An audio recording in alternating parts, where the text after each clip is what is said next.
অন্তর্বর্তীকালীন সরকারের ৪-৫ জন উপদেষ্টা একটি বিশেষ দলের হয়ে কাজ করছেন, এমন মন্তব্য করেছেন জামায়াতে ইসলামের নায়েবে আমির সৈয়দ আব্দুল্লাহ মোহাম্মদ তাহের। তারা জনপ্রশাসনকে দলীয় প্রশাসনে পরিণত করার চেষ্টা করছে বলেও মন্তব্য করেছেন তিনি। জুলাই জাতীয় সনদের অন্তর্ভুক্ত করে গণভোটের দাবি সহ ৫ দফা দাবি আদায়ে মানববন্ধন অনুষ্ঠানে এই অভিযোগ করেন তিনি। অভিযোগ করেন, প্রশাসনে দলীয় লোক নিয়োগ করে আগামীতে নির্বাচন আয়োজনের চেষ্টা চলছে।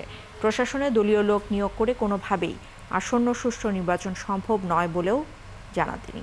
আর সুষ্ঠু নির্বাচন নিশ্চিত করতে এবং পুলিশ প্রশাসনের ভূমিকা যাচাইয়ে জাতীয় নির্বাচনের আগেই নভেম্বরে গণভোট দেবার দাবি করেন।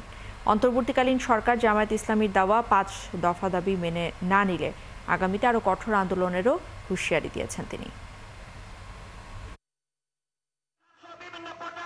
সরকারের ৪-৫ জন উপদেষ্টা একটি বিশেষ দলের পক্ষে সকল নিয়োগকে নিয়ন্ত্রণ করে নতুন করে যদিও নির্দলীয় সরকার প্রশাসনকে একটি দলীয় সরকারে পরিণত করার চেষ্টা করছে। তো জাতীয় ইলেকশন তো গণভোট আগে হইতে হবে, এই জন্যে গণভোটে অনেক সংস্কার প্রস্তাব আছে, যেটি পাশ হলে জাতীয় নির্বাচনের প্যাটার্ন, নির্বাচনের ধরন, নির্বাচনের আওতা, নির্বাচনের পয়েন্টস অনেক কিছুর পরিবর্তন হয়ে যাবে।